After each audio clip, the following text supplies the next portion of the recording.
आप ये देखो, उनका डॉक्टर भी आतंकवादी निकल रहा। डॉक्टर है पढ़ो लिखो, पर आतंकवादी। हमने एक दिन ठोका ना, हम कहा अपने बच्चों को समझाओ, ठीक से पढ़ाओ, आतंकवादी न निकले, अब्दुल कलाम निकले तो रह पाओगे ठीक से। हाँ। एक बात हम आपसे बहुत विनम्रता पूर्वक कहना चाह रहे, और ये पदयात्रा जोड़ने की पदयात्रा है, हिंदू एक करने की पदयात्रा है। और एकता इसलिए जरूरी है, जब मोहल्लों के कुत्तों में एकता हो सकती है तो हिंदुओं में नहीं हो सकती। हर मोहल्ले के, अब तुम लोगों को ये हो पता ना हो, हम तो गांव के आदमी हैं, हमारे मोहल्ले के तो कुत्ता हमें पता है कि ये फिक्स है, ये टोली के। और काऊ दूसरी टोली को कुत्ता आ जाए तो भाई जब तक चुप नहीं होता, जब तक वो नजरअंदाज ना हो जाए। जब बताओ कुत्तों में इतनी एकता हो सकती है और हिंदुओं में ना होवे, और जिन हिंदुओं में एकता ना होवे तो समझ जाओ भी उनसे भी गए गुजरी है। बात समझ आई हमारी? बुरा लगे तो हमें कौन सा तुम्हारे घर था लिए पर समझाना। दूसरी बात सुनो, एकता में बहुत ताकत होती है। एक लकड़ी देंगे तुम तोड़ दोगे, दो देंगे थोड़ा मशक्कत लगेगी तोड़ दोगे, चार लकड़ियां इकट्ठी देंगे थोड़ा ऊपर नीचे करोगे, टांग लगाओगे तोड़ दोगे, लेकिन 10 लकड़ियों का गट्ठा देंगे तो भाई नानी आ जाए तब ना तोड़ पाओगे। क्यों? अकेली लकड़ी टूट जाती है, 2 लकड़ियां टूट जाएंगी, 3 लकड़ियां बहुत कोशिश करने पर टूट जाएंगी, पर 10-12 बहु लकड़ियां किसी भी प्रकार से नहीं टूट पाएंगी। तुम अकेली जाति बना करके रहोगे, तुम टूट जाओगे। तुम 2 जातियां बना करके रहोगे, टूट जाओगे। तुम हिंदू समाज बन करके रहोगे, कोई दुनिया की ताकत तुम्हारा पाल बांटा नहीं कर सकती। हम तो गांव के आदमी है भैया, पढ़े लिखे तो बहुत ज्यादा नहीं है, प्रैक्टिकल आदमी है। लोग हमसे पूछते हैं कि आप भारत को बनाना क्या चाहते? हमने कहा देखो, ना तो हमें नेता बनना, ना पार्टी खड़ी करनी, बस अपना तो काम ये है कि जो सही है वो कहना है, जिसको बुरा लगे सो पेट की गोली खाए, भला लगे सो समझ जाए। आओ तो वेलकम, न आओ सो भीड़ कम, झंझट ही खत्म। तो सुनो, हम तो गांव के आदमी, हमने गांव में, हमारे गांव के एक पड़ोस में रहते थे चच्चा, चच्चा नहीं चाचा, हाँ वो गड़बड़ हो जाएगा, चच्चा से आदमी समझ अच्छा तो उनके पड़ोसी ही रहे आप। नहीं चाचा, हमारे गांव में, हमारे पड़ोस में रहते थे एक चाचा। सुबह सुबह 8 बजे ठंडियों के दिन धूप सेक रहे, तो हम भी बाहर बैठे चाय फुड़क रहे थे, बढ़िया आसन जमाए अपनी बढ़िया, और खड़ाऊ रखी है और 2-4 चीला बैठे, हम आशीर्वाद बांट रहे थे थोक में। इतने में चाचा कान में बीड़ी लगा के, अरे बेटा राम राम। हमका चाचा राम राम तो ठीक है, पर ये कान में बीड़ी काय को खोस रखी? बोले बेटा एक ही बची। हमका एक बची तो जेब में डाल लो, बगल की जेब में डाल लो, आगे की जेब में डाल लो, पीछे की जेब में डाल लो। बोले बेटा कितना सुरक्षित रखे, पर अकेली बीड़ी बचत नहीं है, 10-15 मिनट में टूट ही जाएगा। हमका भाई बचत कैसे है? बोले बिंडल में रहे तो सुरक्षित रहेगी।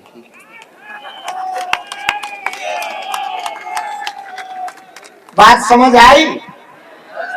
उसी प्रकार तुम अकेले रहोगे तो चाहे जितने धन वाले, पद वाले, कद वाले बने रहो, टूट जाओगे। तुम एक रहोगे, संगठन में रहोगे, दुनिया की कोई ताकत तुमको तोड़ नहीं सकती है। इसलिए हमने नारा दिया, भेदभाव की करो विदाई, हम सब हिंदू, हम सब हिंदू, हम सब हिंदू, हम सब हिंदू। और सुनो, जा रहे वृंदावन, कितना बचा होगा? 30 किलोमीटर है, 30-35 ही बचा है। वृंदावन जा रहे, बहुत नजदीक है, ब्रज भूमि है, ठाकुर जी की नगरी है, ब्रजवासियों का प्रेम तो कहने ही क्या। देखो जगह तगह ब्रज रज उड़ रही है, आनंद है, कहीं कुर्ता फट रहे, समझ जाओ ब्रज आ गए हैं। यहाँ का अद्भुत आनंद है, जहाँ लठमार होली होती हो, जहाँ पर रिक्शा वाला भी घंटी बजाने की बजाय कहता हो अरे हट जा, राधे राधे। अद्भुत आनंद है ब्रज का, जहाँ जाओ सब राधे ही राधे है, और जिसे देखो साफ राधे ही राधे है। अद्भुत आनंद है, धक्का भी राधे राधे। हमका गजब है। हमका ये क्या? बोले राधे राधे है। तो बहुत बढ़िया है। और एक जने एक दूसरे के ऊपर गिर गए और वे उठ रहे, जो गिरे राधे राधे। अरे हमने कहा बहुत बढ़िया है। बल्कि अपन ने तो अंग्रेजी को शब्द सुन रखो तो ज्यादातर सॉरी, और सॉरी बड़ा गजब का शब्द है। सॉरी बोलो तो लड़ाई खत्म, लड़ाई हो जाए तो सॉरी बोलो सो लड़ाई खत्म। लेकिन यदि वही सॉरी डॉक्टर बोल दे सो आदमी। लेकिन वृंदावन में उसका अद्भुत अर्थ है दूसरा ही है। वृंदावन में तो सब कुछ। लेकिन अद्भुत बात देखना, लोग हमसे पूछते हैं कि आप दिल्ली से वृंदावन क्यों आए? हमें नेता बनना हो तो दिल्ली जाते, राजनीतिक कोई बात होती तो दिल्ली जाते। आध्यात्मिक यात्रा है इसलिए दिल्ली से वृंदावन आए, इसीलिए तो दिल्ली से वृंदावन आए। दूसरी बात इसी में सुनो, जैसे ही आप वृंदावन मुड़ो सोई भारी बड़ो बोर्ड टंगो, अंग्रेजी शराब की दुकान। अब जरा सीन देखना क्या गजब का है। अपन मुड़ रहे, ठाकुर जी मिलेंगे, महंत मिलेंगे, राधे राधे होगा, बांके बिहारी के जैसे। ये बताओ भैया, जब होते काय को धरवा दे, पी के परिक्रमा लगवाओ का है? तुम्हें वृंदावन में हो तो मथुरई में हो तो एक घर डायन छोड़ दे, इतना कटाहर है। तुम्हें वृंदावन ही मिला था और जगह न मिली थी, अरे भाई कहीं और ले जाते, कहीं और धन लेते। लेकिन जैसे ही मुड़ो सो। हम प्रार्थना ये करना चाह रहे, ब्रज मास मुद्रा मुक्त होगा तो ब्रज में आने वाले बाहर के श्रद्धालुओं का मनोभाव और प्रबंध होगा, ब्रज ब्रज रहेगा। इसीलिए पदयात्रा कर रहे हैं कि भैया अब तो समझ जाओ, इतने पे भी ना समझो कि भगवान ही भला है। और ब्रजवासियों एक बात कान खोल के सुन लो, यदि आज तुम एकजुट नहीं हुए, एकत्रित नहीं हुए, वैसे भी ब्रज को बाहर के लोगों ने बहुत बदनाम कर रखा है। आज की पदयात्रा, कल की पदयात्रा जवानों के लिए थी समर्पित, आज की पदयात्रा किसानों के लिए समर्पित है। देश में दो रियल हीरो हैं, सरहद पर खड़ा जवान और खेत में खड़ा किसान। सरहद पर खड़ा जवान जब जागता है तो हम लोग सोते हैं, और खेत का किसान जब जागता है तो हम लोग खा पाते हैं। दोनों हड़ताल कर दें तो तुम्हारी बिल्कुल ही हड़ताल हो जाए। हाँ, सिया राम जय जय राम हो जाए। तो बड़ी महती कृपा, आज की पदयात्रा लगभग अभी 8 किलोमीटर की संपूर्ण भई। हम एक दो बात कहने के लिए पदयात्रा कर रहे हैं, सुनो ध्यान पूर्वक। हो हल्ला मचाने से, नारेबाजी करने से, तालियां बजाने से भारत हिंदू राष्ट्र नहीं बनेगा। हिंदू होने पर आपको गर्व करना पड़ेगा, खुद को धीरेन्द्र कृष्ण शास्त्री बनना पड़ेगा। आप कहोगे कि आप अपनी महिमा मंडन करना चाह रहे, सो ऐसा कह रहे हो, नहीं। हमारा मानना है कि हिंदू राष्ट्र की बात से तालियां तो मिलती हैं और गालियां भी मिलती हैं। ये जो 10 दिन की पदयात्रा है, ये यदि विचारों का परिवर्तन नहीं हुआ तो सिर्फ आंदोलन रहेगा, और आंदोलन शॉर्ट टाइम के लिए चलता है, आंदोलित लॉन्ग टाइम के लिए चलता है। समाज को आंदोलन से ज्यादा आंदोलित होने की आवश्यकता है। आंदोलित का मतलब, जब आप यहां से घर जाएं तो ये सोच के ना जाएं कि बाबा हम मिल गए, हमने ताली बजाई, हमने हिंदू राष्ट्र बनाने के लिए गए थे, इतने में हलवा ना बनेगा हिंदू राष्ट्र। जब आप यहां से घर जाएं तो संकल्प लेकर के जाएं कि आप तो सनातनी परंपरा का पालन करेंगे ही करेंगे, हिंदुत्व विचारधारा पर जिएंगे ही जिएंगे, आपसे जुड़े हुए 2 लोगों को भी कट्टर सनातनी बनाएंगे। आप अपने बच्चों को कहते हो, इसलिए बच्चे सुधरते नहीं, करके दिखाओ तो बच्चे सुधरेंगे। बाल्यकाल में पढ़े लिखे घराने के जितने लोग हैं वे जरा ध्यान से सुनो हमारी बात। तुम्हारे बच्चे बात क्यों नहीं मानते, सुनो। बाल्यकाल में गरीबी वाले जितने भी बच्चे होते तो उनकी ज्यादा शिक्षा भले ही ना हो, पर एक चीज बहुत अच्छी होती, वो गेट भी खोलने जाएंगे छोटे बच्चे तो माता जी से पूछे, मैया खोल दे? हाँ खोल दे। या कह रहे है रहने दे।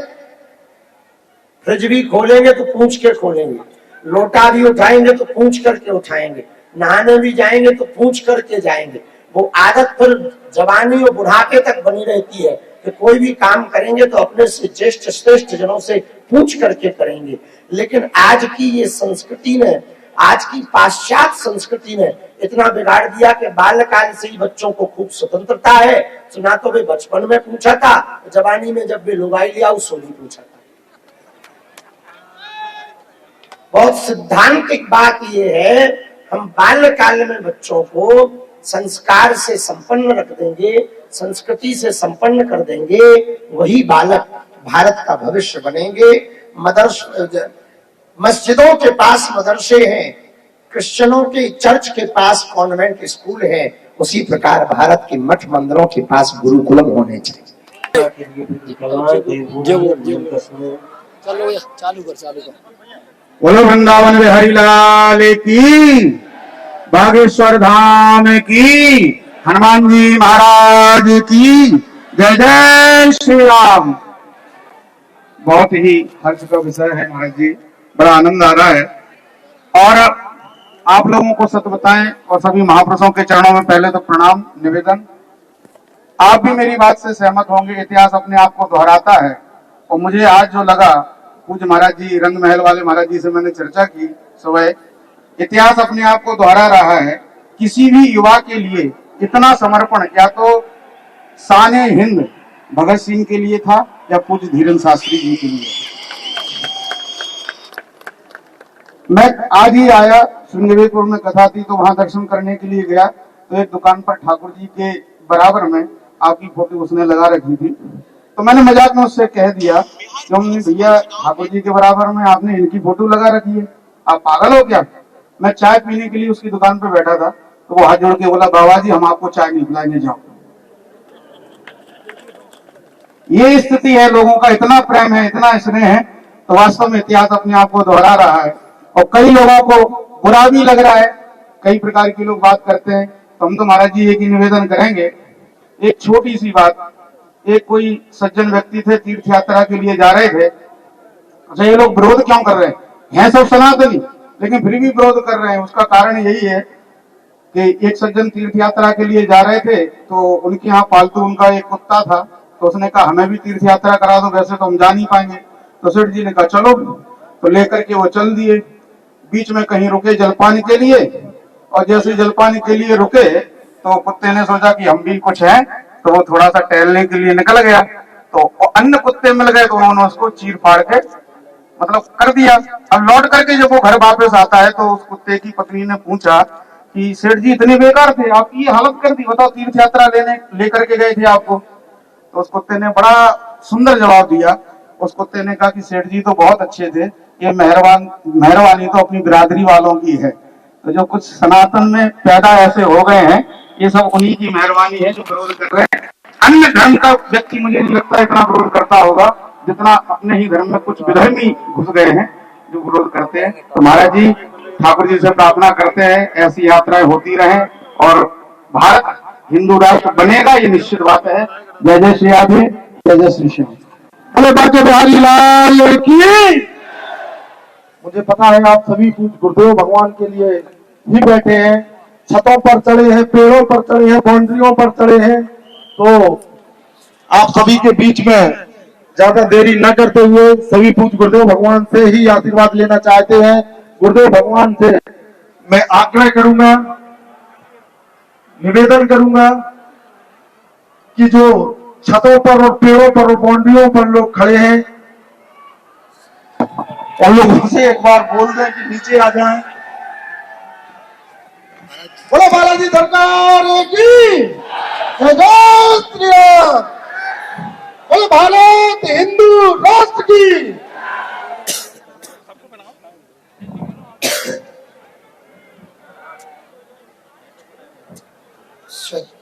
सच्चिदानंद रूपाय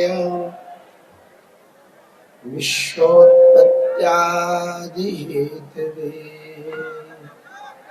तापत्रय विनाशाय श्रीकृष्णाय वयं नमः। रामाय रामभद्राय रामचंद्राय वेधिषे रघुनाथाय नाथाय श्री दयालु नान्यं जाने नैव जाने न जाने